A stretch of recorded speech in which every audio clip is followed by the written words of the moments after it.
Hello, everyone. I am delighted to invite you to the closing session of the inaugural West Africa Legal Empowerment Summit. My name is Amy Ongeso. I work for the Legal Empowerment Network convened by Inamati. I am based in Nairobi, Kenya. Before I continue, I would like to bring to your attention an important housekeeping matter. We are pleased to offer simultaneous interpretation in English and French. To listen to the meeting interpreted in English or French, if you're using a computer, please click the interpretation button at the bottom right of your Zoom screen. You will see a globe icon and select your language.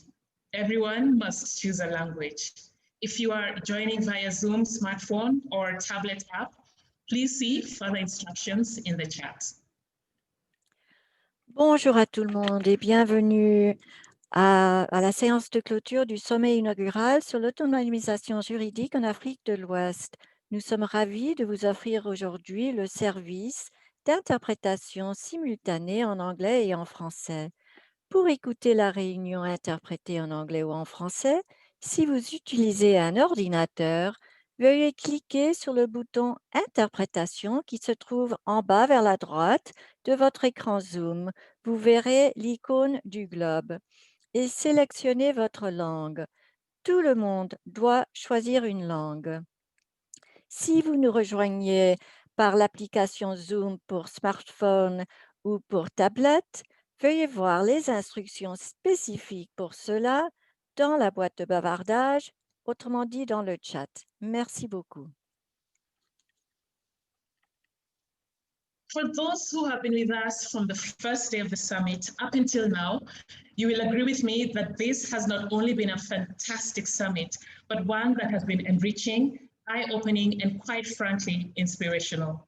We have closely monitored the chats on the different days of the summit.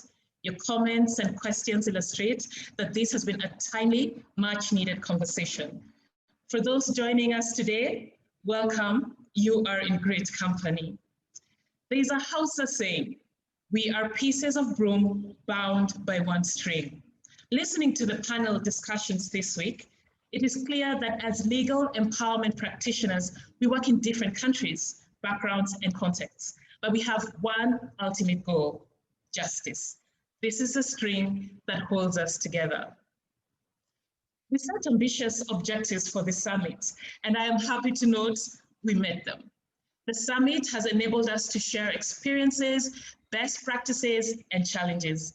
Through our conversations, we have identified policy priorities, looked at innovative solutions, and brainstormed on how to sustain our work. Now, I will share with you a high-level summary of what has been discussed. On Monday, we looked at how practitioners are effectively engaging with the government. This was through strategic partnerships. So during the COVID-19 lockdown, legal aid was not considered an essential service in Nigeria. Civil society organizations like the Issa Wali Empowerment Initiative partnered with COVID-19 government task force to be able to carry out some of their work. Recognition of paralegals. The Legal Aid Council of Nigeria has integrated paralegals into their system, and they register civil society organizations to provide legal aid. The Legal Aid Council supports the training of paralegals by civil society organizations and provides a cover letter with a list of trained paralegals in target areas for legitimacy purposes. In Burkina Faso, there has been the creation of access to justice centers in remote communities managed by informal justice actors who provide legal aid. The government also provides training for paralegals and has established a legal aid program. The use of the Open Government Platform is a way to facilitate collaboration between civil society organizations and the government. Governments, as was noted in Burkina Faso, don't have enough resources to be present everywhere. Therefore, government should also collaborate with civil society organizations in carrying out research on access to justice needs that can better guide the government. On Tuesday, the panel discussed legal empowerment within the context of COVID-19 and how organizations are adapting, including the use of technology. COVID-19 has posed significant challenges for legal empowerment practitioners by increasing their clients' need for legal support whilst restricting their day-to-day operations, cutting essential funding, and increasing capacity/responsiveness of government actors. Technology can serve as an essential tool to adapt to or overcome COVID-related mobility and communication challenges to meet client needs.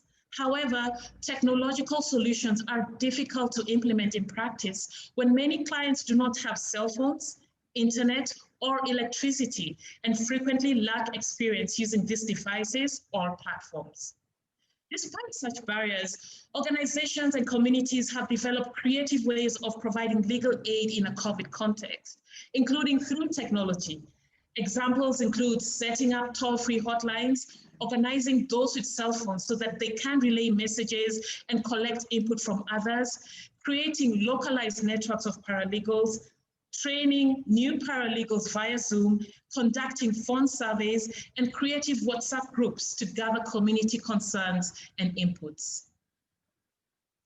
On Wednesday, we looked at financing for legal empowerment. This indeed was a hot topic. Donor funding is time-bound. Project-based and strategic priorities change. Donors themselves are acknowledging this and encouraging grantees to shift from donor-funded model for sustainability. Government funding is secure and helps in sustaining paralegal, community-based legal empowerment work. However, financing models should rely on multi-stakeholder involvement, not donors or government alone. Innovations in financing models are on the rise in West Africa, and there is interest in how some of the existing successful examples can be taught to and adapted by other organizations to ensure their sustainability.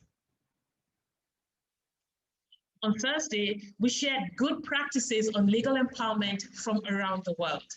We saw that organizational strategies and tools are distinctly targeted to meet the specific needs of the populations they serve, but it is also evident that they also use somewhat similar elements of legal empowerment to promote legal awareness, education, and support advocacy initiatives aimed at placing communities at the center of solving their own unique justice and development challenges.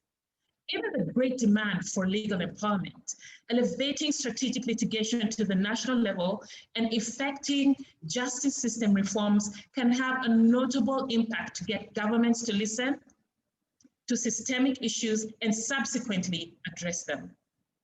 Knowledge of the law is essential to legal empowerment. Though it is not about knowing the law and using it to solve day-to-day problems, it is also about having the ability to see violations that are taking place and then having the capacity to enforce the rule of law, hold your fellow citizens accountable, and advocating for systemic change. It is fundamentally important for community-based paralegals and legal empowerment organizations to work towards adapting their models so that they answer to the specific needs of their communities and local contexts. Innovation is key in this regard, and the importance of developing models that give agency and voice to the most marginalized cannot be understated. Now, we look to put words into actions. What commitments can we make towards securing justice for the region? What are the key justice priorities? To start us off, I invite His Excellency, Mr. Musa F. Din, Minister of Justice and Attorney General of Liberia. You're welcome.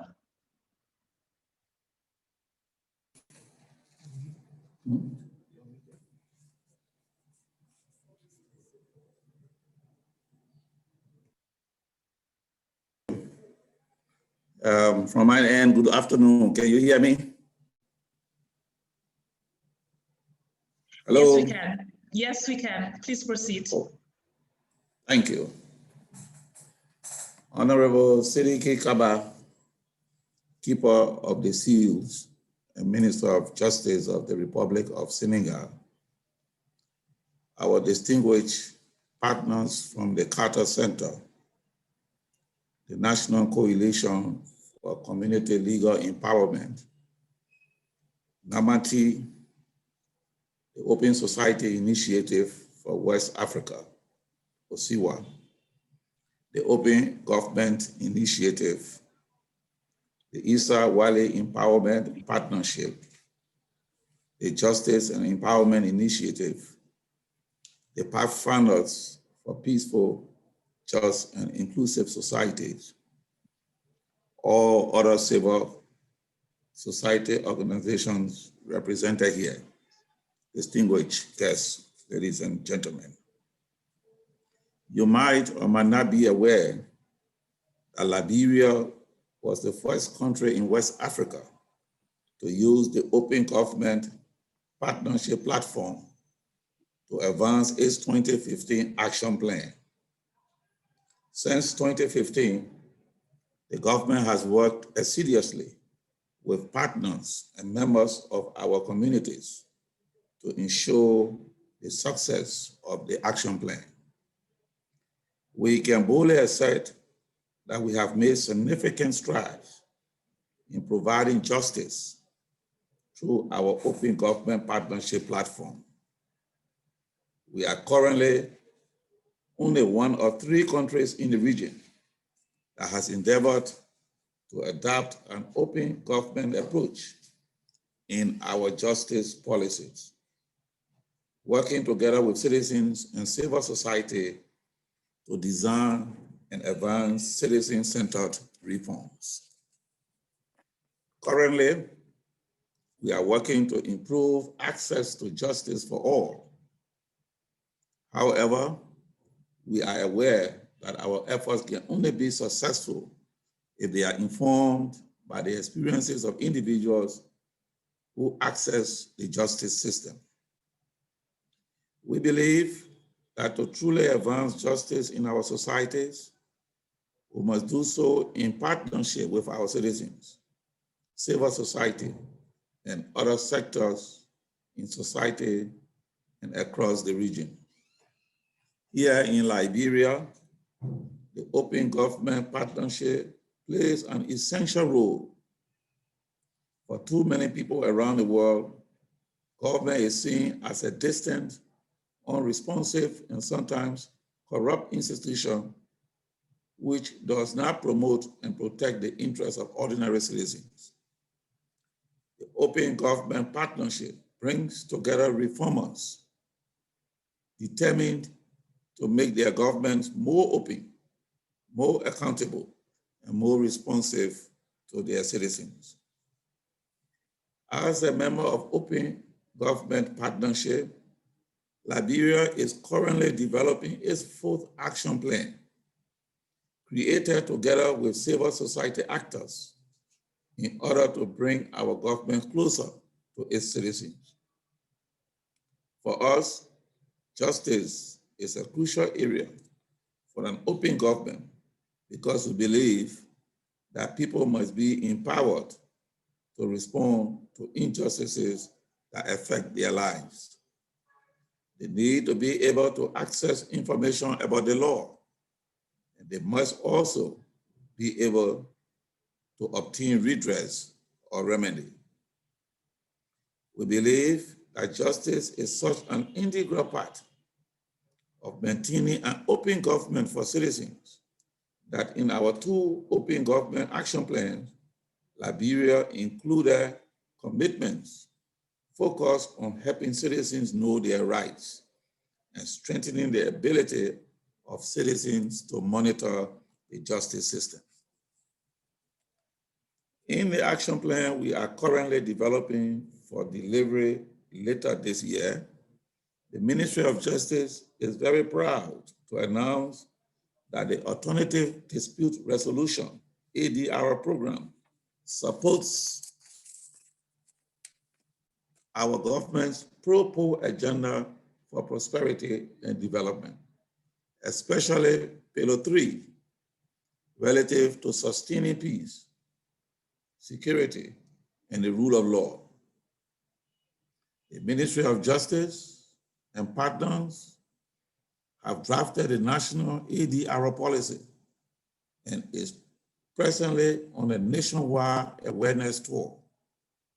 The goals of the Ministry of Justice ADR program are to improve access to justice for all, help reduce court dockets and case backlogs, reduce prolonged pre-trial detention, and institute ADR as a key component of Liberia's justice system. Its aim is to ensure speedy and affordable access to justice for all citizens. The program also seeks to reduce government expenditure on inmates and salaries for correctional officers. In 2016, this program was shut down due to the lack of funding.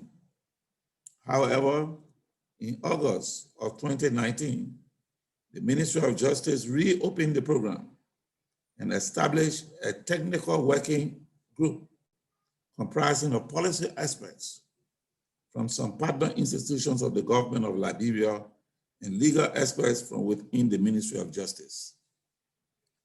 Additionally, we conducted a desk review that researched existing alternative dispute resolution programs and best practices around the region to inform the Liberia ADR program. We established an interagency steering committee that meets regularly to provide policy and implementation guidance for the successful implementation of the ADR program, and then embarked on a nationwide tour that is currently ongoing to adapt stakeholder consultation and validation on the draft ADR policy in the 15 counties subdivided into 4 regions of Liberia. Finally, we have also included the ADR program in the Ministry of Justice's budget for fiscal year 2020-2012. In light of this, we encourage other West African countries that are open government plan members to consider how to use their action plans to promote justice among their citizens. Thank you.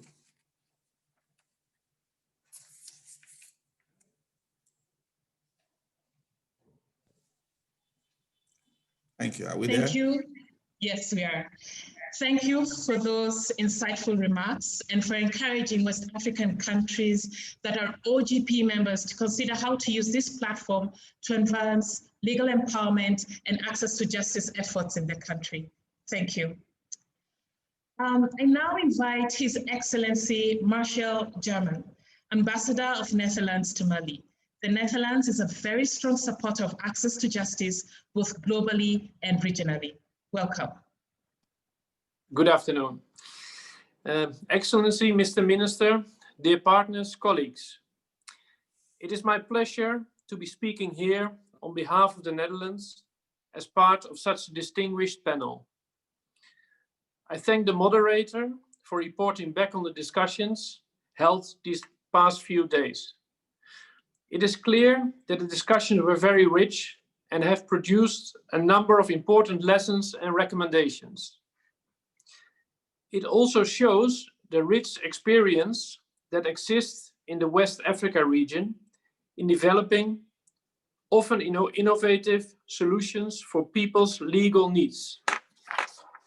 It is now important to scale up and continue to translate these into concrete impact on the ground. Governments around the world are in crisis mode, responding to the broader impacts of the COVID-19 pandemic, as it batters economies and imperils the legitimacy of institutions. And it will likely deepen inequalities, exacerbated injustices, and fuel potential conflict. The need for justice will also likely grow as the pandemic spreads. In a recent survey of 270 justice leaders from 20 countries, employment, debt, and bankruptcy were expected to account for the largest increases in justice problems as a result of the pandemic.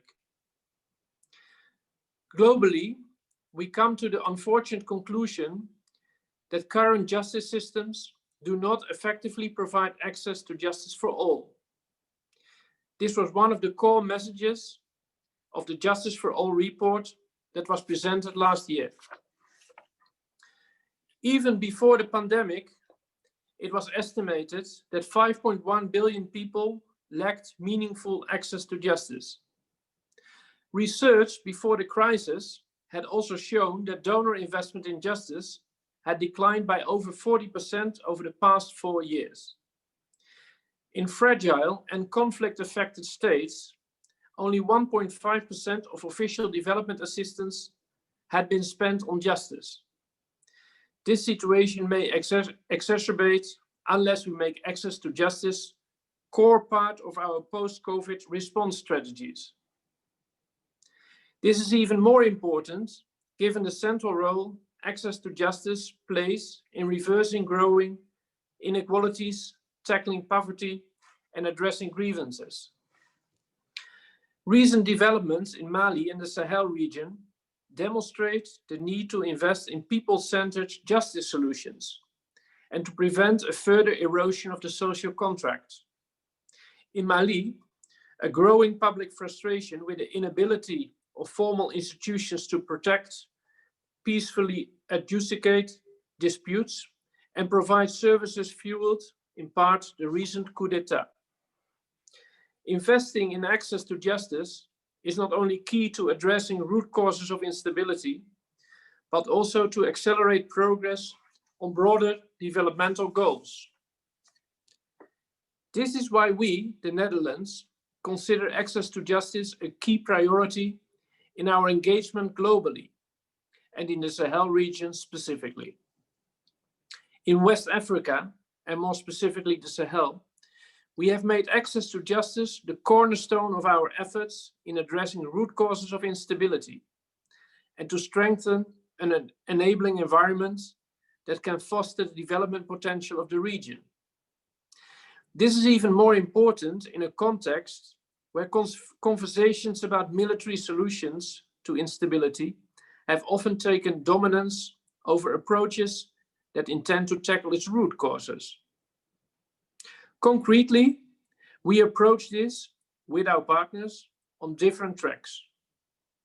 Through political dialogue with our national counterparts in making access to justice central part of reform agendas.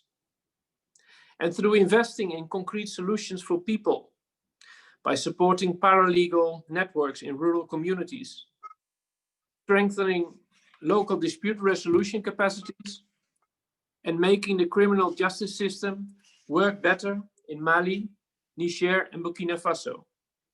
As an example, in Mali, our paralegal networks were able to reach more than 300,000 people, of which more than half are women, with legal awareness, counseling, and referrals last year, and help them peacefully resolve disputes.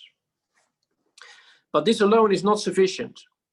In order to create sustainable change, we need to collectively recognize that investing in justice for all is just as crucial as our collective action on climate or on the other goals and targets in the 2030 agenda.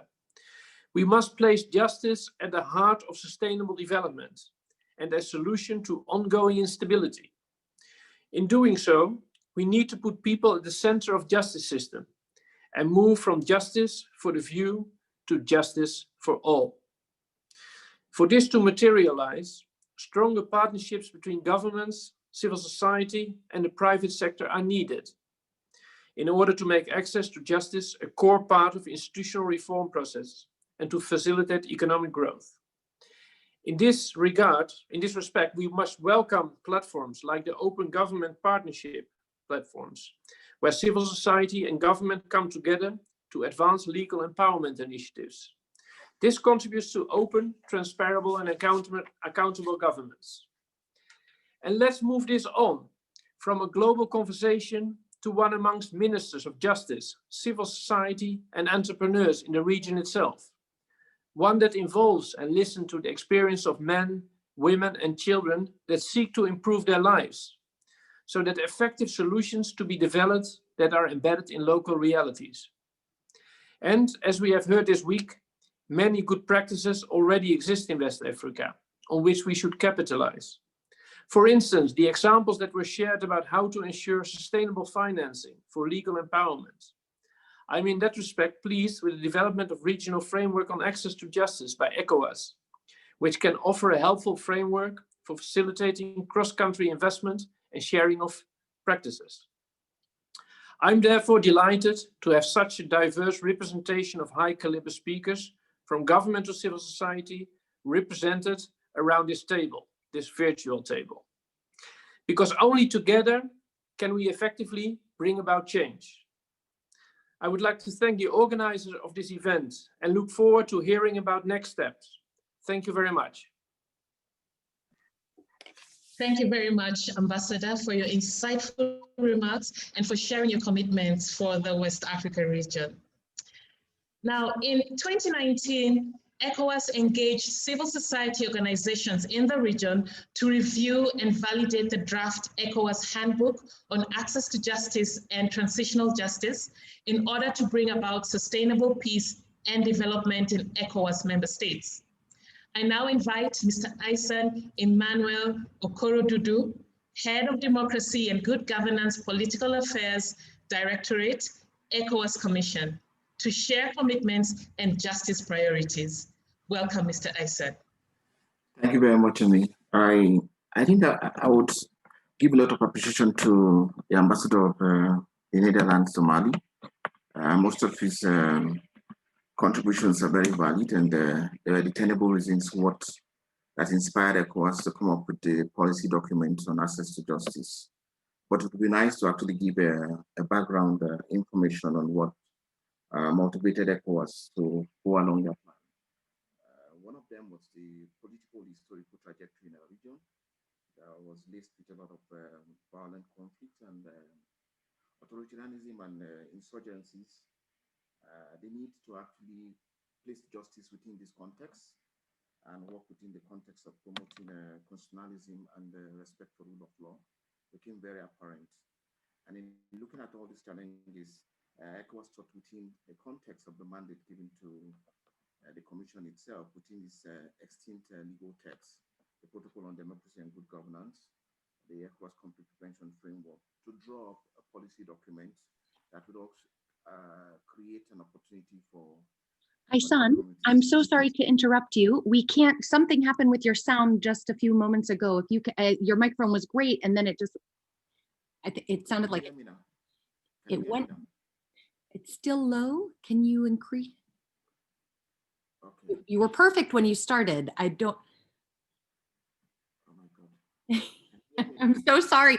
Bear with us, everyone, in this new era of Zoom calls. We are all navigating technological unanticipated issues. Did your headphones come unplugged from the computer, perhaps? Yes. Yes. Ah, okay. Can you hear me now? No, I think, yes, you're back. Okay, thank you very much. Sorry.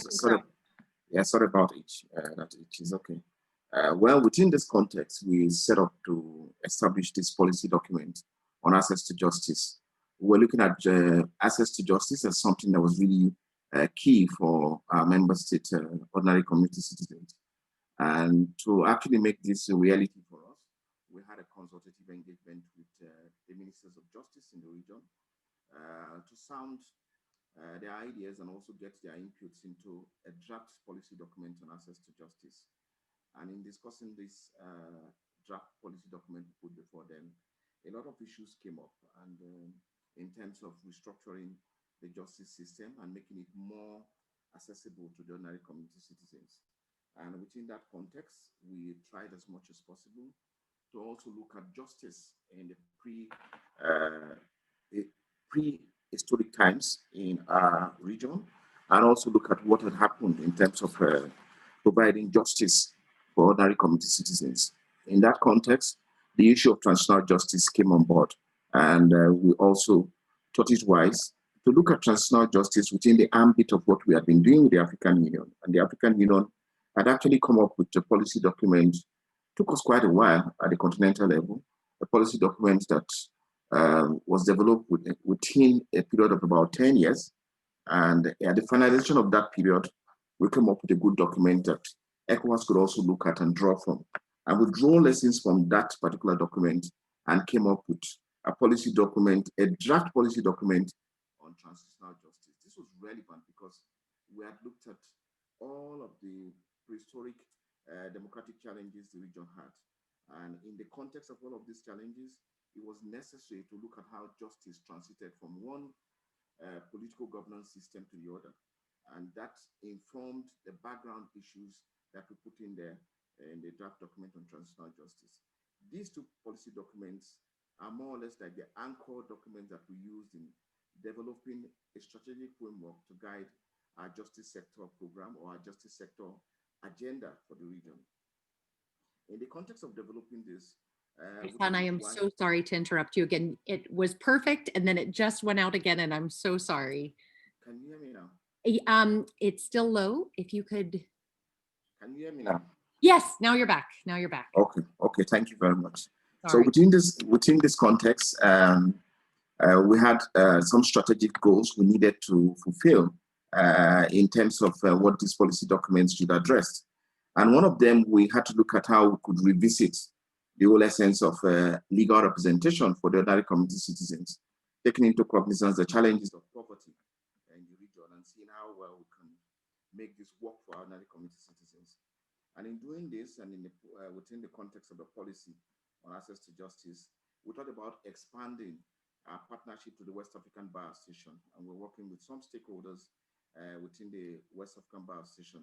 We found out that that body had not been as active as it was, so we had to jumpstart a process to make the body come into being and create opportunities for legal aid assistance on pro bono basis to support ordinary community citizens.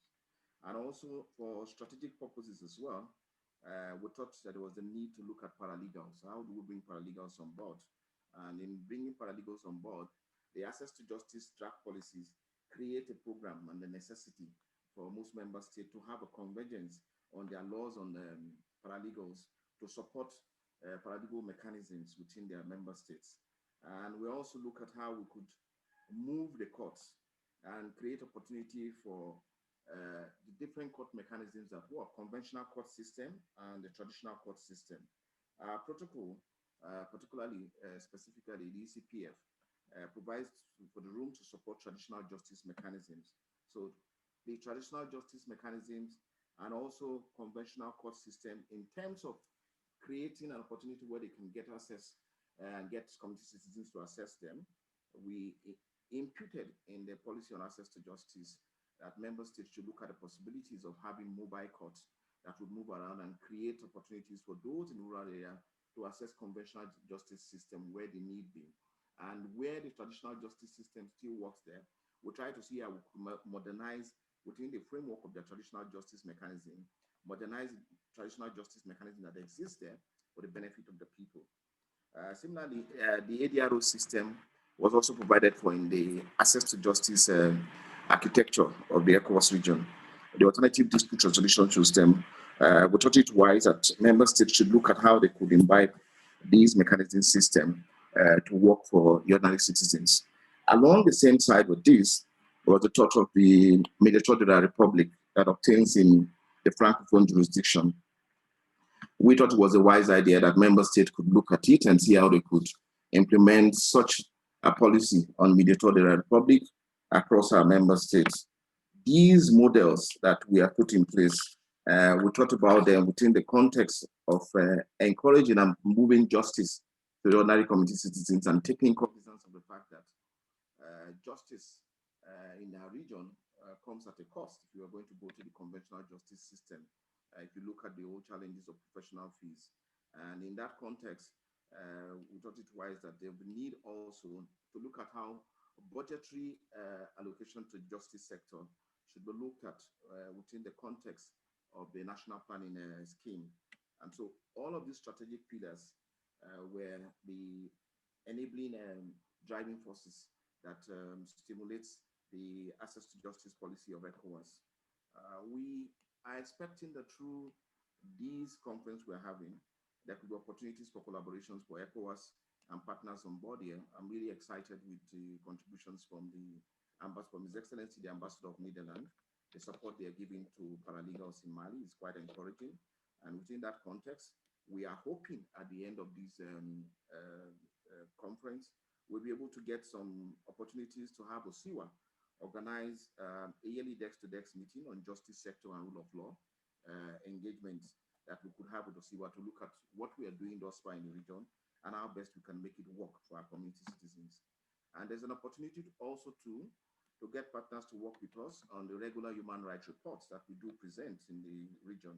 Would be wanting support on it within the context of this report.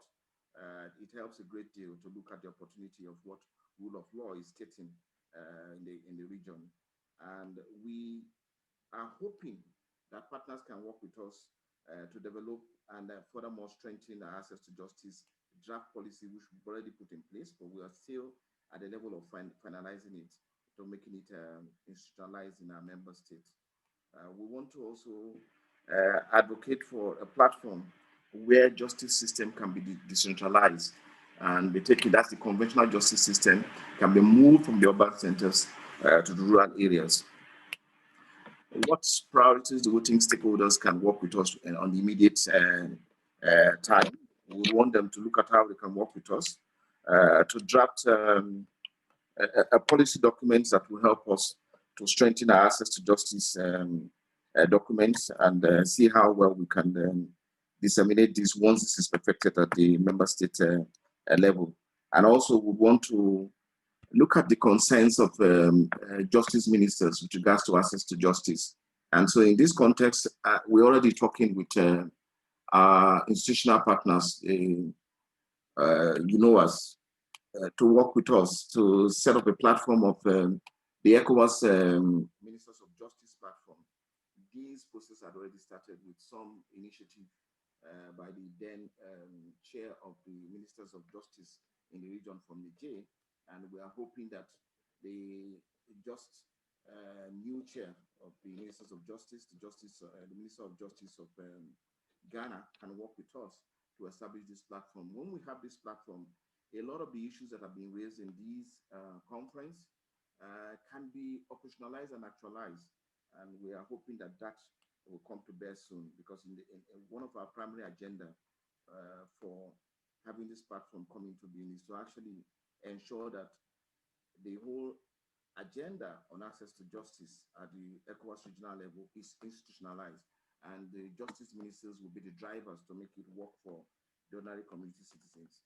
So we believe that with this, and also the elements of support that we are actually advocating for the West African Bar Association to come back again into being, would also help in not just promoting the goals of having lawyers play an active role on promoting the access to justice policy of ECOWAS, but also create room for us, for lawyers to have a space to work with paralegals to enhance the whole essence of giving justice to get to the ordinary community citizens at different levels in our member states across the region. And finally, we believe that there's urgent need to develop norms and standards for paralegals in the region so that you don't have disparate conventional practices across the region. It would be wise to have a common convergence practice procedure for paralegals in the region. I would not end without mentioning the challenges of COVID-19 that has informed new legal procedures and rules for practicing in conventional courts. The visual system has become something new that at the ECOWAS level, we are having a discussion with our parliamentary colleagues to see how we can promote and create an opportunity for visual court sittings to be something that will be institutionalized across our member states. And not just for that alone, we are looking at how you can access and get apps that will create information for ordinary citizens who would have access to a phone to know certain basic tenets that would avail them to assess justice. Within all of this context, we are hoping that the ECOWAS justice sector agenda will be strengthened. We are not unmindful of the fact that there's a lot of challenge to the judiciary in our region, because the element of separation of powers is still a huge challenge. If you look at all the issues around the referendum and the rules and questions being raised as to how the ministers of justice interpreted the referendum policies, it's necessary to actually see how we can work around getting the ministers of justice in their platform to understand the dynamics of having a common practice in terms of how constitutions are interpreted and how constitutions are utilized. Within this context, we are hoping that we could get partners to support us to look at researches around constitutionalism and also traditional justice system practices in our region, because our two extinct legal texts, specifically the ECOWAS Conflict Prevention Framework text that speaks to traditional and religious and community justice system, requires us to modernize this kind of practice, and will require some element of research work into it to see how best we can have common standards that can help each member state to draw up its policy around traditional justice system delivery. Because with this, and you have documented conventional practices, it will assist each member state to enhance their traditional justice mechanism. I think these are some of the issues I would like to raise and also highlight with regards to the ECOWAS justice sector agenda. Thank you. Thank you so much for that detailed presentation, Mr. Asan. And one thing at least I am happy to take away is that you are open to collaborating with civil society organizations.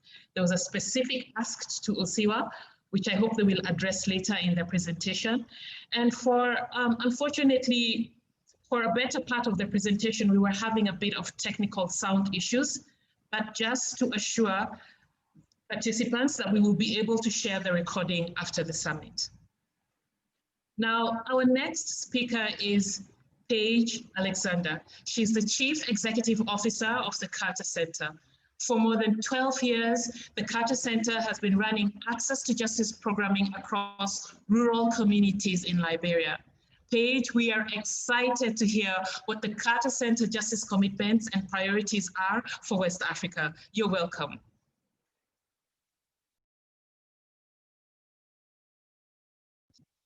Sorry, Paige, you're on mute. Good. No, I wasn't able to unmute. Well, it's 2020. I think most of us are on mute. But thank you very much. Thank you for the opportunity to speak this morning and to share the experiences of the Carter Center. As most of you know, the Carter Center is a non-governmental organization founded by former United States President Jimmy Carter and his wife, Rosalind Carter. This was their post-presidency dedication to advance peace and health globally. And we've been working towards this goal for almost 40 years. I've just arrived in my position this summer after having left my time living in the Netherlands. And I had previously worked with many of the organizations that are responsible for holding this summit. And so I'm pleased to see everyone has come together for this important work. Thank you for what you're doing to further the goals that we all share. So it's been wonderful for me to be able to follow the discussions that have taken place throughout the week on topics ranging from strengthening collaborations between community paralegals and governments, sustainable financing models, and good practices employed by a myriad of legal empowerment models. At the Carter Center, we strongly support the efforts to bring together legal empowerment organizations in the region to exchange their experiences and share these good practices, with the ultimate goal of an enabling, efficient framework for community paralegals to thrive in West Africa's justice systems. So as practitioners and leaders, you know that access to justice is a main driver of inclusive development and growth. And equal justice is a necessary condition for lasting peace. Moreover, the Sustainable Development Goal 16 underscores the global commitment to access to justice for all. So in considering how to give meaning to SDG 16, we know that equal access to justice is improved through awareness, ability to engage the system, and necessary supports, and a positive normative legal framework that ensures all persons, even the most vulnerable, have a fair chance to be heard. It also involves extending the rule of law and reducing existing barriers. In line with this, the Carter Center's Rule of Law program has been working in Liberia to advance good governance and trust, to transform lives through enhanced accountability, transparency, and inclusive access to information and justice. And we've been doing this by focusing on the local context, including the importance of recognizing the role of informal justice mechanisms that can reach rural and marginalized communities alongside that of the formal ones. The Carter Center has a long history in Liberia, as you just mentioned, and as you saw in the video on Monday, since 2006, the Carter Center's Access to Justice programming has supported community justice and civic education services through community engagement, local justice institution strengthening, and a national level legal policy reform. We also work to increase understanding, usage, and trust in Liberia's formal criminal justice system. We've been honored to do this work in close collaboration with local civil society organizations and the government of Liberia, including my fellow panelists, Minister of Justice and Attorney General of Liberia, Musa Dean. The Carter Center believes that it's necessary to nurture both the formal and informal justice systems in order to ensure meaningful access to justice for all. Therefore, we place special emphasis on the need of rural communities, including the oft-forgotten women and youth, while also concentrating on sustainable progress achieved through national level policy reform, as my previous panelists just discussed. This legal empowerment approach represents a comprehensive bottom-up and top-down means for the delivery of fair, accessible, and cost-effective justice. With great partnerships, particularly the Catholic Justice and Peace Commission, our community justice advisors have provided free legal services to people across Liberia, handling more than 15,000 cases. And through awareness-raising activities, we've reached tens of thousands of people to increase their understanding of their rights and how to better access justice. Moreover, we've helped strengthen the capacity of more than 5,000 traditional leaders, women and youth in rural communities on the rule of law and dispute resolution techniques. The Center remains committed to this work, even in the face of crisis. During the Ebola crisis in 2014, the Center and its partners worked in rural communities in Liberia to raise awareness and help maintain the peace. And during this ongoing COVID-19 pandemic, the Carter Centers adapted our programming and methodologies, such as radio and SMS campaigns and use of town chiefs and criers to allow us to continue our justice work.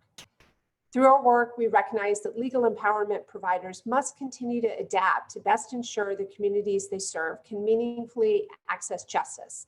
And we look forward to applying the lessons learned during this summit to our own programming. So as other summit participants are doing, I'd like to share the Carter Center's Access to Justice commitments. We have 4 specific commitments that we'll commit to continuing to support the communities to address their legal needs through formal and informal justice systems, using our community justice advisors, community dispute resolution monitors, and legal associates. We'll support robust awareness raising activities on access to justice for communities and stakeholders throughout Liberia, and to provide technical support to the government of Liberia's ongoing plans to comprehensively address alternative dispute resolutions through a national policy.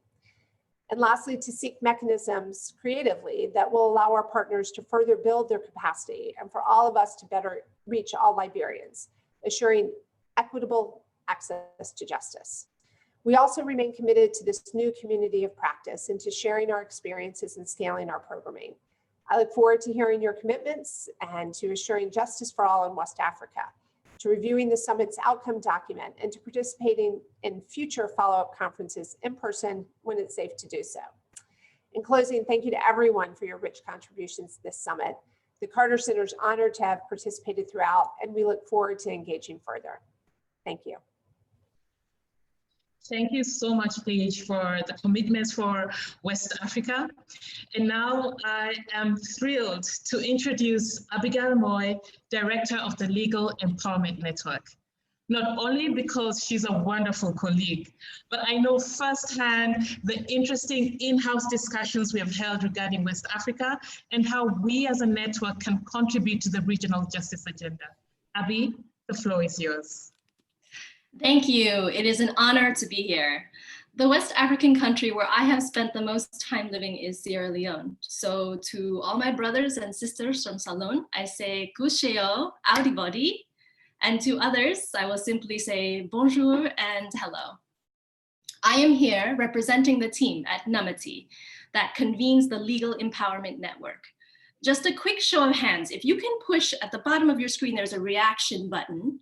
If you can push to show your hands, how many of you who are online right now consider yourselves members of the Legal Empowerment Network? There's like a little small, there I see Anthony is a member, and Michael, Mohammed, Mutanu, Fatima, Lorenzo, Tana, or Daniel, Dauda, fantastic. I see we have some good representation here, so this is really nice. I'm glad to see this. For those of you who don't know about the network, let me just put in a little link right here to join the network. And I'll talk a little bit briefly just to give you a sense of who we are and why we're here and why we're very excited to be heading on going forward. The Legal Empowerment Network is the largest community of grassroots justice defenders in the world. We bring together over 2,300 civil society organizations and 9,000 individuals from 170 countries. Namati serves as the convener of the network. You can think of us as a particularly active member that takes on a lot of secretariat functions. Our goal through the network is to cultivate a global movement capable of collectively tackling the greatest challenges of our time. You can turn off the slide for now, Mustafa. I'm not yet ready for that, but I will tell you when we're ready for some of the pictures. Thanks. So how does the network work? First of all, we are working to build a strong community of practice. And this means we are cultivating effective, committed leaders, as well as deeply engaged membership. Second, a movement needs knowledge and resources, and its members need the capacity to use them effectively. We invest in the infrastructure and learning opportunities required to develop our members' ability to advance justice. And some of our key offerings include a leadership course, learning exchanges, educational webinars, and other opportunities. Third, every movement has a call to action, clear targets around which members can orient their strategies. We mobilize our members around issues that are meaningful to them. And presently, we are focusing on the challenges of financing and protecting paralegals and other grassroots justice defenders under the umbrella of our Justice for All campaign. So in the upcoming year, at the urging of our members, our network is making a particular effort to strengthen collaboration at a regional level. We are in the process of developing a group of regional anchors who assume lead roles in organizing collective action and learning in their respective regions. Together with core groups of active members, they are constructing regional learning and advocacy agendas that help them to serve the justice needs of their communities. In particular, in West and East Africa, we hope to cultivate a more vibrant regional collaboration that builds on our network convenings across the continent over the past several years. Okay, Mustafa, now you can clue the photos. I'm going to show you a few of these events, and I also would love to see if there are any people here who are a part of these events. So the first slide, the first photo shows one of our earliest meetings as a network in Kampala, Uganda in 2013. This workshop brought together representatives of nearly 50 community-based paralegal programs from over 20 countries. You can advance the slide. There, and here we are. This was the first time that so many leaders from paralegal programs across Africa came together. Participants signed what is known as the Kampala Declaration on Community Paralegals, which urges governments to strengthen access to justice and accountability across the continent by embracing the potential of community paralegals. Show of hands, this might be, because it was a while ago, but how many of you participated in this event? I know Fatima was there. There was a couple of us of the old guard. Excellent. All right. Next, if you can advance the slide. In the past 5 years, we've hosted 4 African learning exchanges in South Africa, Sierra Leone, Tanzania, and Kenya on the themes of women's rights, land, environmental justice, and generally along paralegal methods. And if you advance to the next slide, you can see this was the learning exchange that happened in Sierra Leone in 2019, I believe. All right, you can advance to the next slide. We've also held network member meet and greets, including a couple in Nairobi, the latest in August 2019, when 40 Nairobi-based network members got to know each other better and identify ways for better collaboration. And most recently, if you can advance to the next one, in October 2019, at the very first National Paralegal Summit in Abuja, which was organized by the Legal Aid Council of Nigeria and the Isawali Empowerment Initiative, who are here today, we hosted a meet and greet for network members, both old and new, to explore how the network could better serve their needs. Okay, you can pause on the slides now. I wanted to mention that it was in Abuja, this last photo, where the seeds for this week's summit were sown. The participants and organizers envisioned a future convening that brought together perspectives from paralegal organizations across West Africa. And here we are today, closing an incredibly rich and vibrant regional conference in the midst of a pandemic, no less. It was not the face-to-face opportunity that we had hoped for, but it's been nonetheless an amazing experience. Now our eyes look to the future. I'm excited to see what comes of this summit and of the outcome document that will soon be unveiled. On our end, we, the team at NEMATI that convenes the Legal Empowerment Network, can commit to a number of things. Firstly, we commit to working with legal empowerment organizations in West Africa to strengthen a robust regional peer network, utilizing our various learning and sharing platforms. We will cultivate an active core group of West African paralegal organizations within the network who will routinely connect to explore opportunities for collaboration and coordination. Secondly, we will support West African grassroots organizations with meaningfully deepening the impact, sustainability, and quality of their legal empowerment work. Every year, we commit to designing and executing high-quality learning events that help members to explore practical solutions to concrete challenges. We will emphasize peer-to-peer learning, leverage e-learning technologies, and offer opportunities for learning exchanges. Thirdly, we will work with West African network members to seize regional opportunities to transform the policy environment for legal empowerment. We will invite the cooperation of justice sector actors and other allies throughout the region and advocate collectively to seek justice for our communities. Over the next month, we will be convening our Network Guidance Committee to refine our strategy and major priorities for the coming years. We will welcome a representative from this summit to participate in these discussions in person, or in this case, in virtual person, as it will be a series of virtual events. But now you can cue the last slide, could you? We also warmly invite all of you to contribute to deliberations by submitting your ideas and suggestions on our online discussion forum at this link right here. If you are not yet a member, you can sign up. Registration just takes a few minutes, and to access and post the discussion forum, it does require some registration. For those of you who speak French, feel free to write and communicate in your native language. We are working right now on building out our multilingual and translation functions across all of our platforms. But in the meantime, online translators like Google will allow us to communicate. I look forward to hearing your ideas and your recommendations. Together, we will build a stronger regional community around legal empowerment in West Africa. We will learn from each other. We will collaborate in ways that will advance justice for all our communities. Thank you. Thank you so much, Abby, for the detailed presentation on our justice commitments for West Africa. We really are off to a great start as far as justice commitments and priorities are concerned. Now, it is an honor to introduce Simeon Koroma. Simeon founded Team Up for Justice, a pioneering organization in Sierra Leone that provides justice services through community-based paralegals. He also spearheaded the campaign for the formal recognition of paralegals in Sierra Leone and served as a member of the inaugural Legal Aid Board.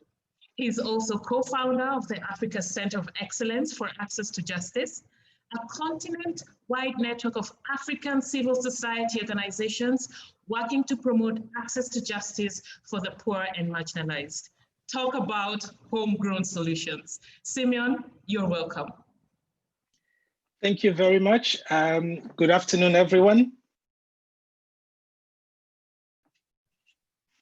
I am honored to be part of this important conversation, and I would like to thank the organizers, the Legal Empowerment Network, and the Isawali Empowerment Initiative, Justice and Empowerment Initiatives, the Carter Center, Pathfinders for Peaceful, Just and Inclusive Societies, National Coalition for Community Legal Empowerment, and the Open Government Partnership for putting together such an excellent summit, given the present circumstances.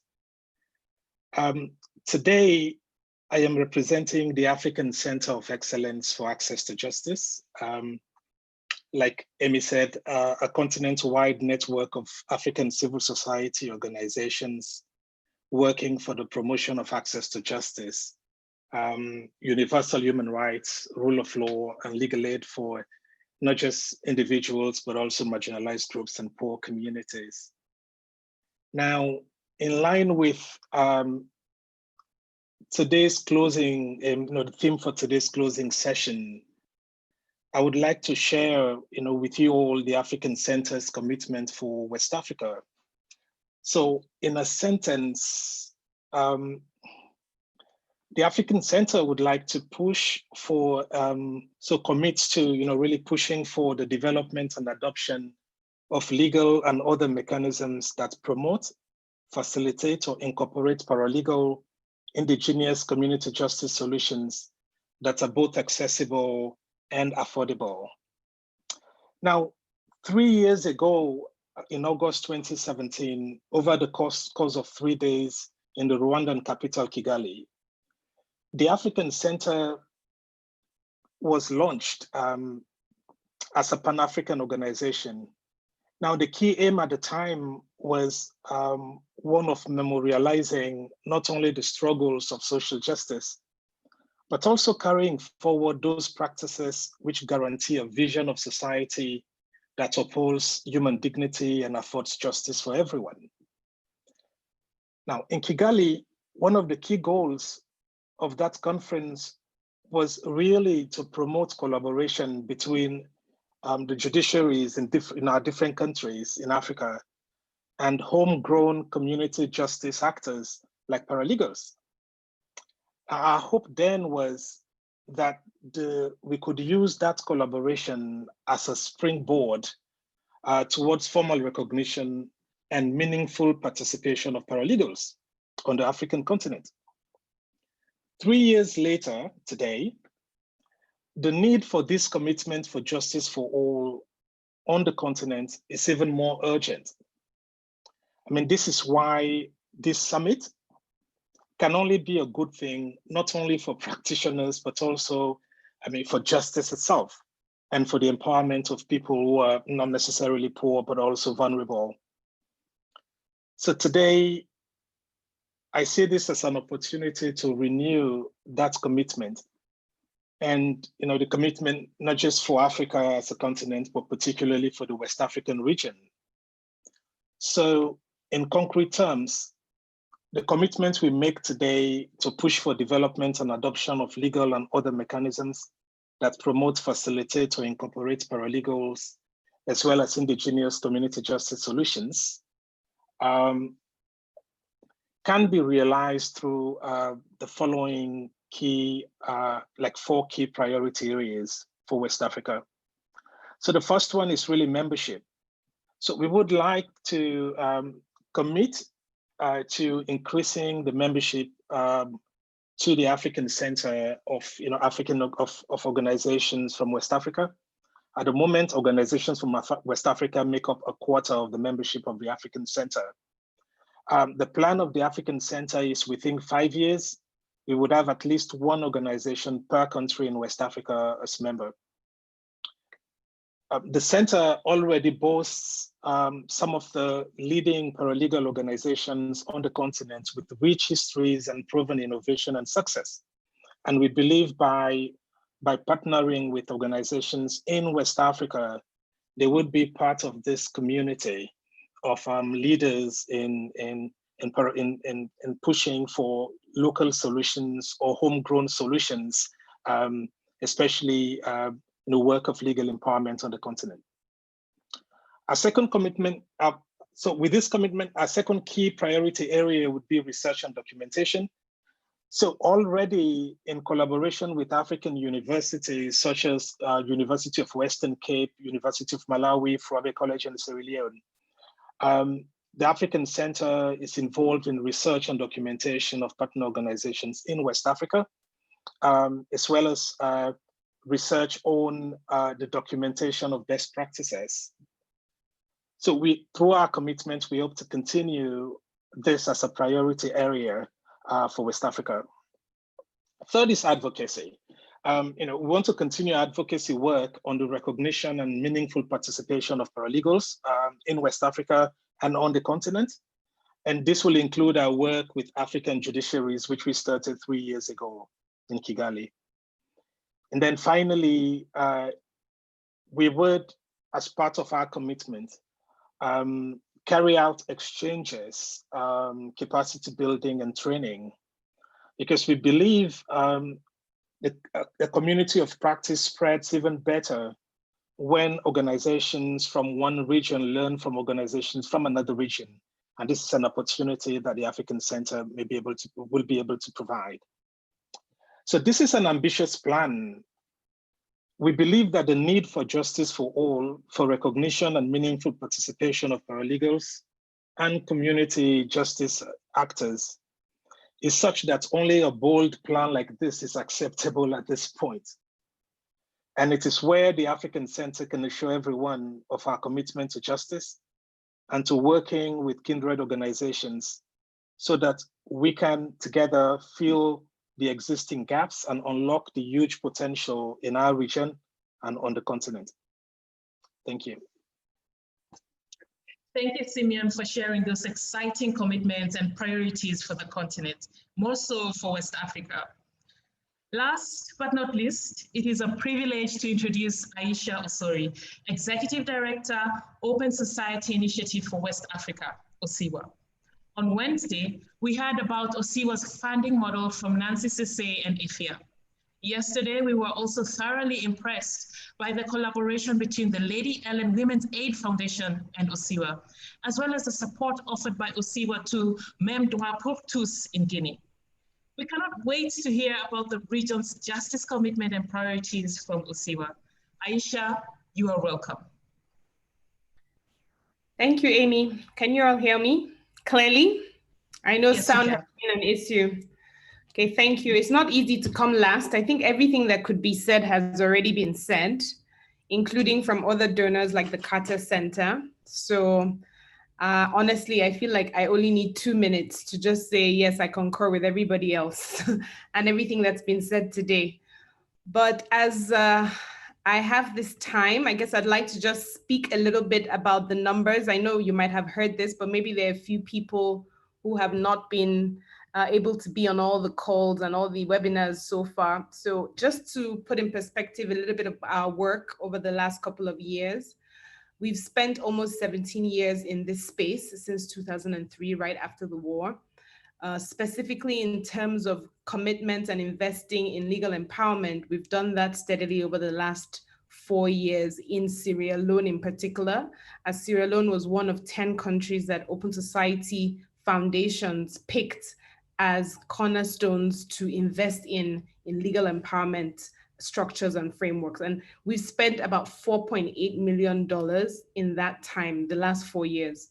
We've partnered with over 20 civil society organizations, 6 government institutions, 3 law clinics, and our investments, while predominantly in Sierra Leone, have also covered Guinea, Liberia, Sierra Leone, Nigeria, and Senegal.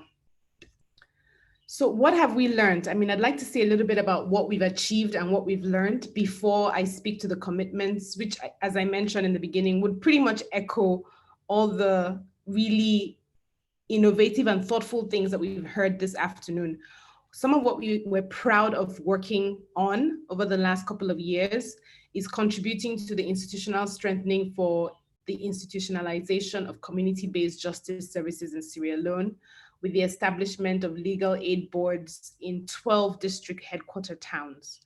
We're also proud of the work that we've done strengthening partnerships for legal empowerment and access to justice, including making and I know that one of the themes for this session that we're in is networking. And for me, I read that as collaboration, including making sure that our partners in Senegal are in contact with the partners that we have in Sierra Leone and Liberia, learning from them and learning from taking lessons from their own experience and taking it back home to implement. So we've done a lot of that, strengthening those partnerships. Also with South Africa, Legal Aid South Africa helped to put the Lab of Sierra Leone together as well, the Legal Aid Board. So we've done a lot of that, working in collaboration with a few other donors such as UNDP and UNICEF. We're also proud of the work we've done building capacity and networking for community justice services. For example, our legal empowerment partners in Sierra Leone have participated in legal empowerment courses at the Central European University School of Policy in Budapest, while paralegals and lawyers were trained in country. Last, what we're proud of as well in terms of what we've invested in the last couple of years is enhanced coordination and information sharing among stakeholders together.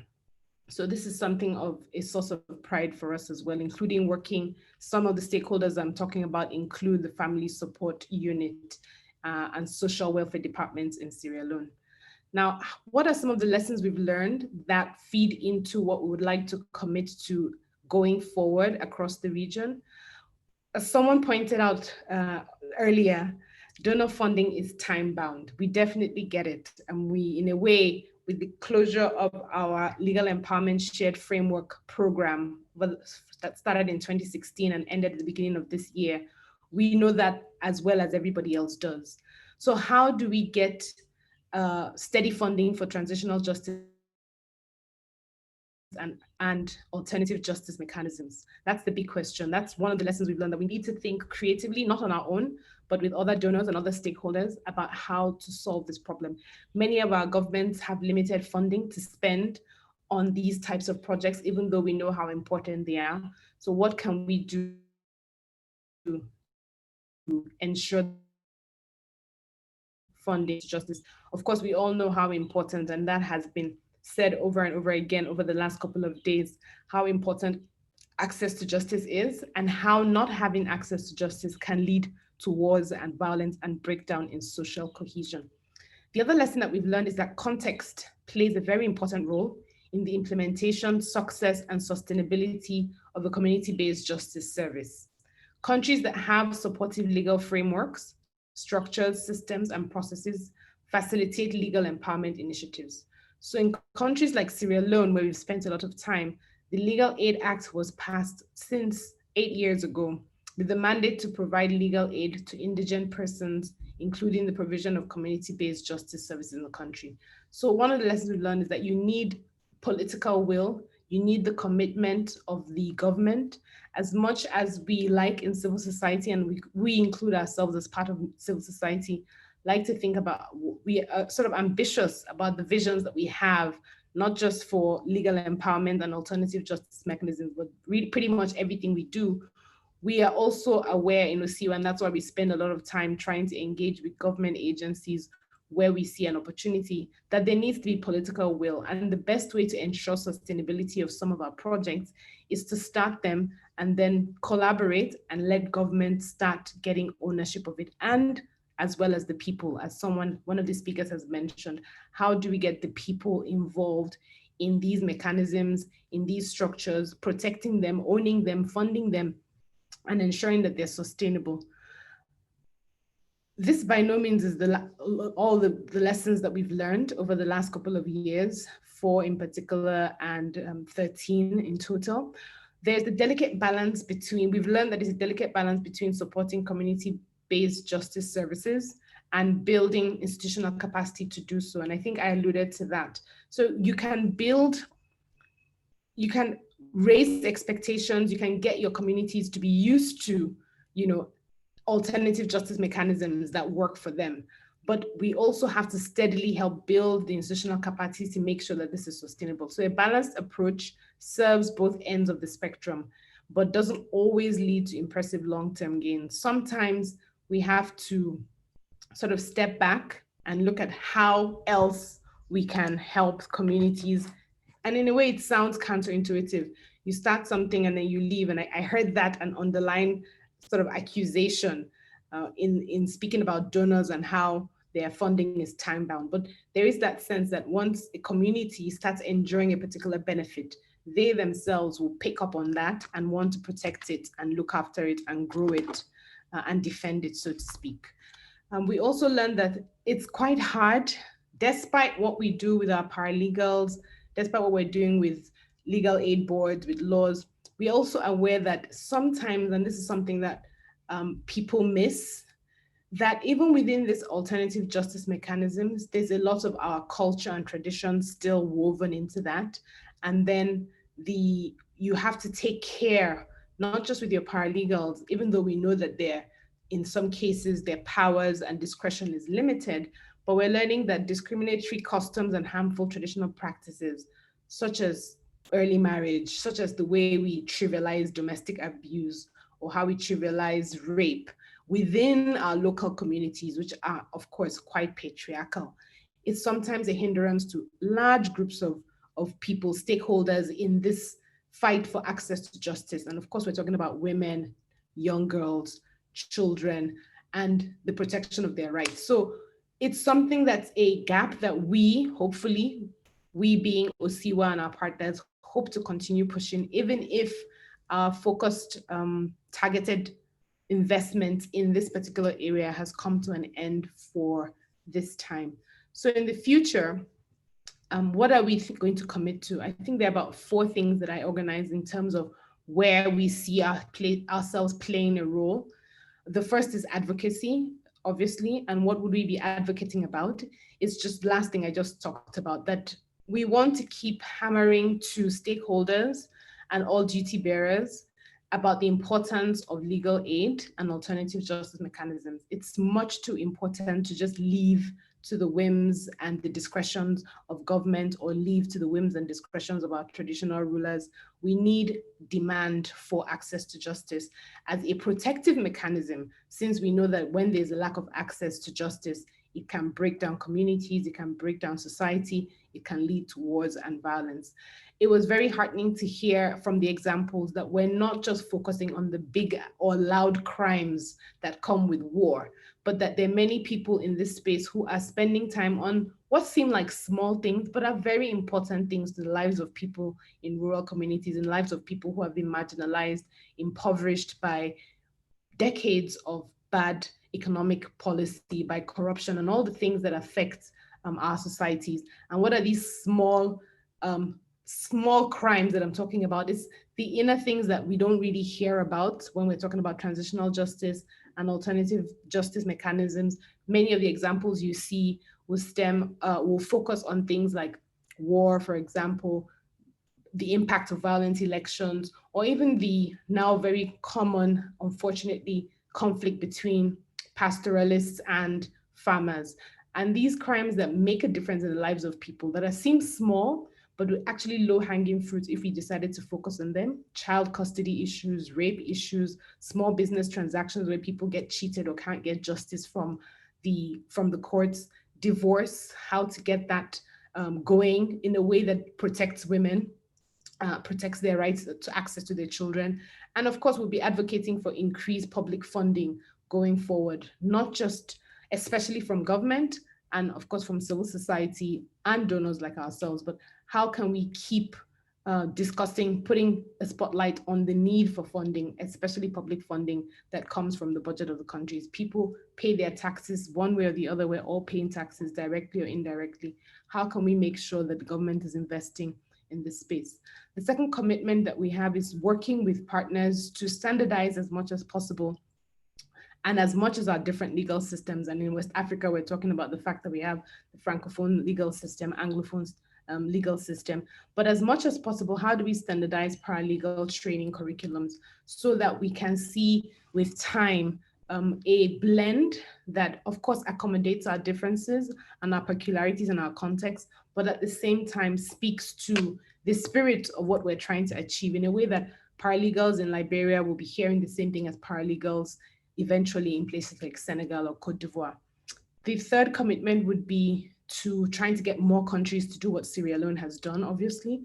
Again, is a blend of advocacy, but also a blend of working with partners, civil society in these countries to mainstream these elements of alternative justice mechanisms into the formal justice system, and especially in terms of institutionalizing them and getting financial support. Finally, the last commitment would be to supporting, and I think this might speak to what Mr. Okurududu mentioned when he said he hoped that OSIWA would be on board, would be yes, support to committed to supporting a lot more multi-stakeholder collaboration, discussions, engagement to advance legal empowerment across the region and hopefully in other communities on the national, regional, and local level with actors across board, again, spanning international, regional, and maybe even continental, as I know we've mentioned the AU and their mechanisms a few times during this afternoon. So that's what we are ready to do going forward. The good thing, I guess, for those who might not be too familiar with how we're organized in OSIWA, the fact that we might not have the special budgeting from the Legal Empowerment Shared Framework Network Program, which was sort of led from our head office in New York, is that we ourselves, the way we're designed and our sub-themes which drive our achievement of our strategies, is that we have several themes that deal with access to justice, criminal system sanctions reform, minority rights, which all speak to trying to make sure that people can get the justice that they need, not just to heal and forgive, but also to help them have belief in their society and communities and to feel like stakeholders there as well. Thank you. Thank you so much, Aisha. Now over to the participants. We have heard from the speakers before us what their justice commitments and priorities are. Over to you. What are your justice commitments? There's a poll that is going to appear on your screen, and we'll let you select which area you will commit to.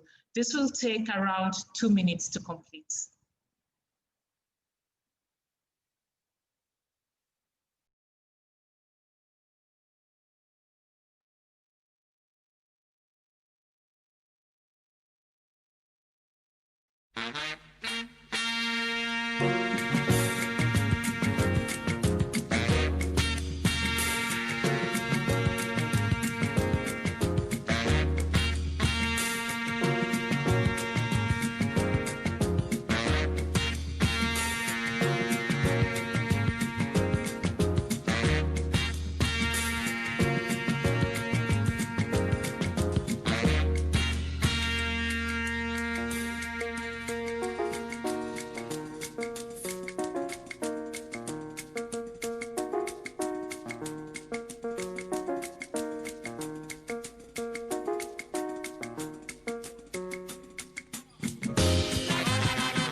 Thank you. Well, the results are there for us to see. it seems that a majority of us are going to commit to engage in policy, that is, transform the policy environment for legal empowerment through advocacy. This is a great commitment. Now, moving on with the program.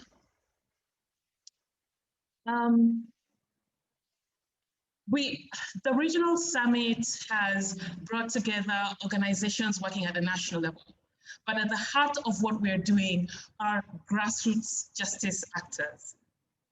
What does this regional summit mean for paralegals in grassroots justice? Yesterday, Mohamed Jallo from Sierra Leone and Michaela McKay emphasized the importance of feet on the ground, given the high illiteracy levels and how far-flung and remote some areas are in West Africa. We do not want to leave anyone behind. Fatima, as a paralegal, what does this summit mean for you? You're welcome. Thank you very much, Amy, for this opportunity. I'd like to start with a Hausa adage that says, "Laifin daɗi ƙarewa," meaning whatever has a beginning would have an end. I was excited at the beginning of the summit. I'm even more excited now because the summit created an opportunity for participants from different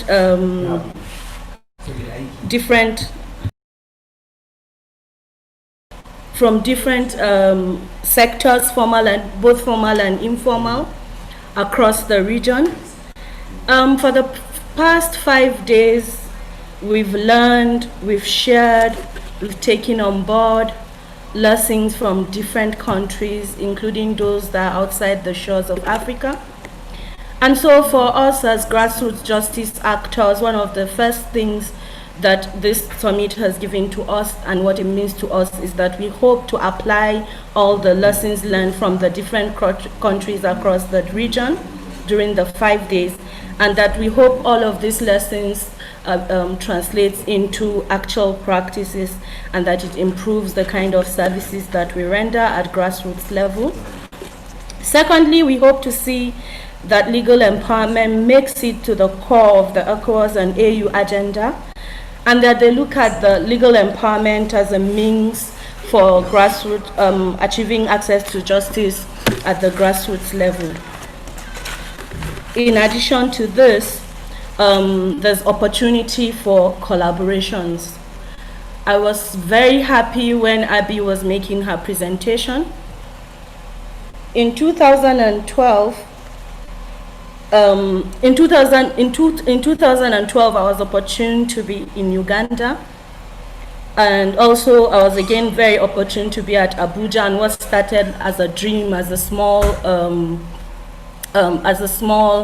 idea has manifested into a huge summit that has brought together each day over 100 people having conversation about justice and its impact and how justice can be accessible for all, especially those at the grassroots across the West African region.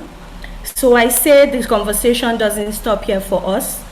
We are going to continue this conversation, and that can continue on the Legal Empowerment Network that is hosted by Namati, and that we now hope to see more actors, more engagements, more collaborations between the formal and informal sector across the region happening.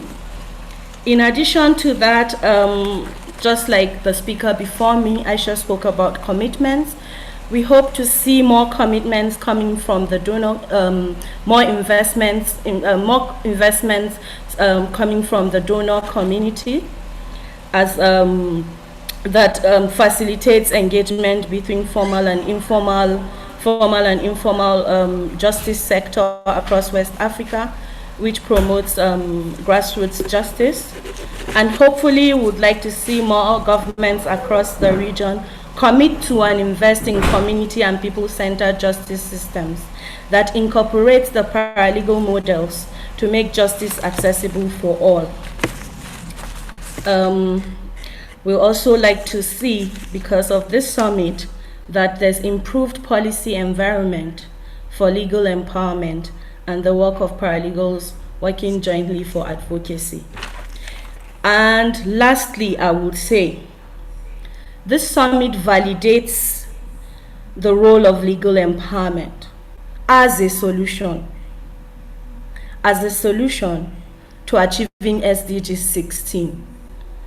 And at the core of this solution is the work of community paralegals and the work that paralegals do.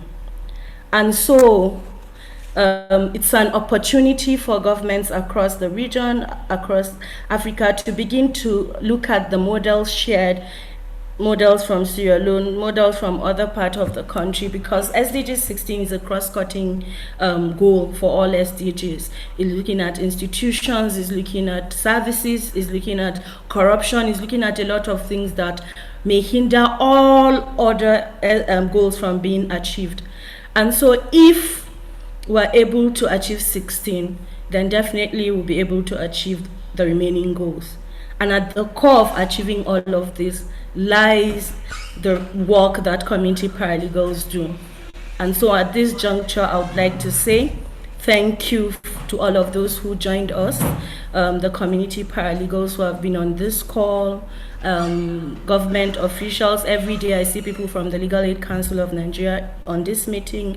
It means that they're creating opportunity for us to advance this discussion, and we've seen donor communities join this. And so for us as community grassroots actors, justice actors, it means that we can advance this conversation beyond the summit. Thank you very much, Amy. Thank you so much, Fatima, for that. Sorry, Fatima, could you mute? Thank you, Fatima, for your wonderful presentation. And now, ladies and gentlemen, the moment we have all been waiting for, the outcome document. This outcome document is informed by our discussions this week and capture our collective justice aspirations for West Africa. This will be presented by Amina Hanga, Executive Secretary of the Isawali Empowerment Initiative. Amina.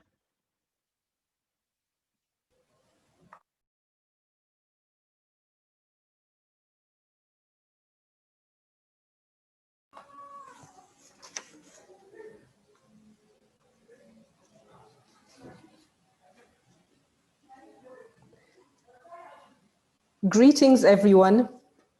You know, actually, I can't believe that we've come to the end of this 5-day summit. It's taken months of preparation.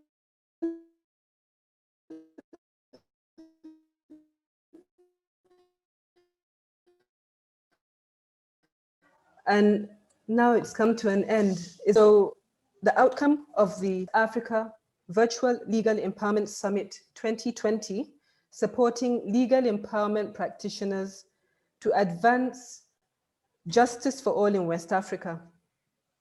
The outcome document will be emailed to all registered participants on Monday, October 12th in English and French, following the closing of the summit, and will remain open for comments and commitments from all until Monday, October 19th.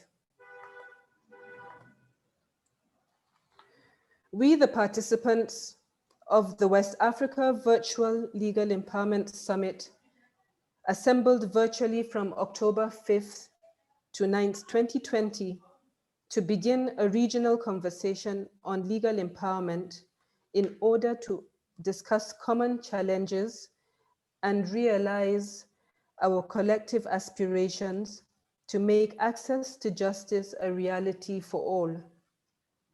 The summit took place against the background of the COVID-19 global pandemic, which continues to present unique obstacles that threaten to widen justice gaps throughout West Africa.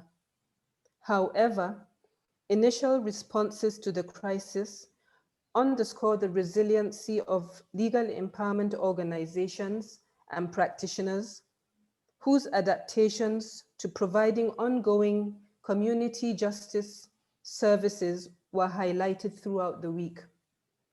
Summit participants shared experiences, innovative solutions, common challenges, and good practices from legal empowerment projects in the region. We anticipate that the summit will achieve the following: increase engagement between local and national level justice communities tasked with designing responsive policies that address citizen needs, serve as a starting point for the development of a peer network of community-based paralegals, and help legal empowerment actors and organizations harmonize policy priorities focused on paralegals and legal aid. Based on the proceedings of the summit, we hereby adopt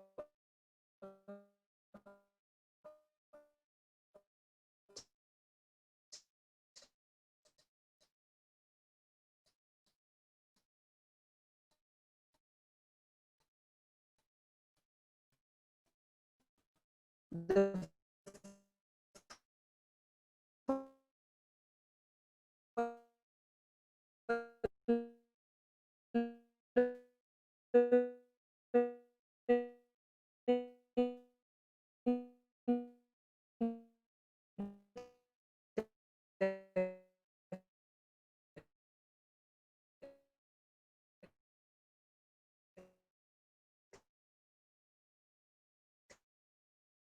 declaration call to action for legal empowerment providers in Africa.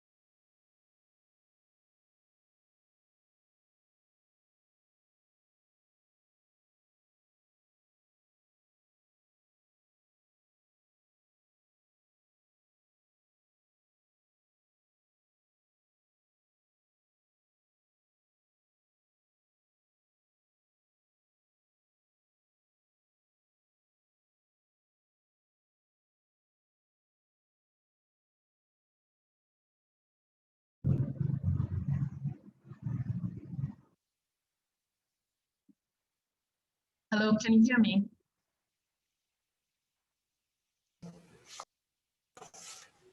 Okay, so in order to help inspire you to make bold commitments to deliver on people-centered justice in the region, please see the guidance document in the chat box. It's both in English and in French. And we look forward to your additional inputs and comments to maintain regional momentum on our collective justice priorities. The document will be uploaded in the chat box.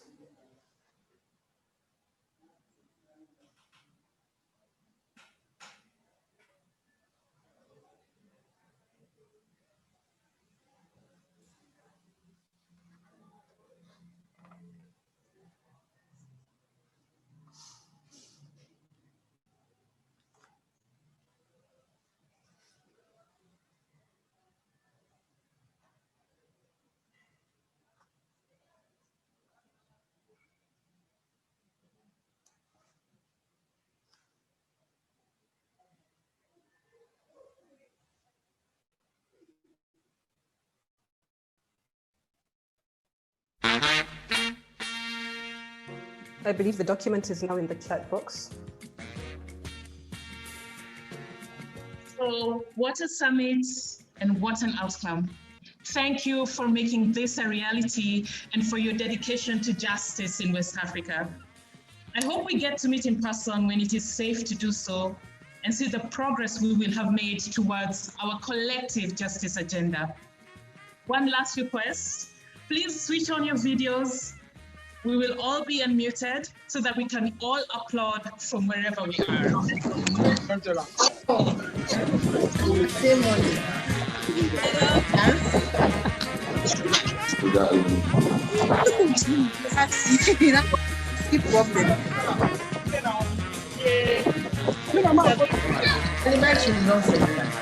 As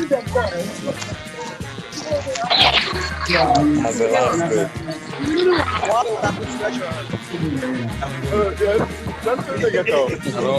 Wow, nice.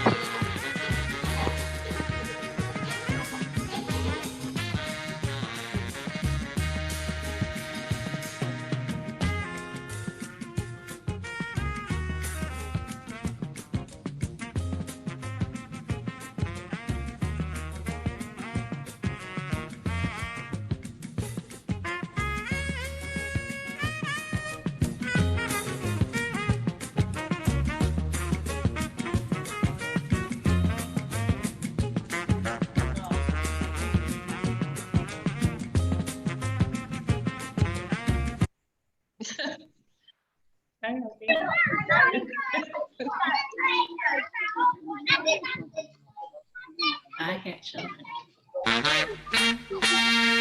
it.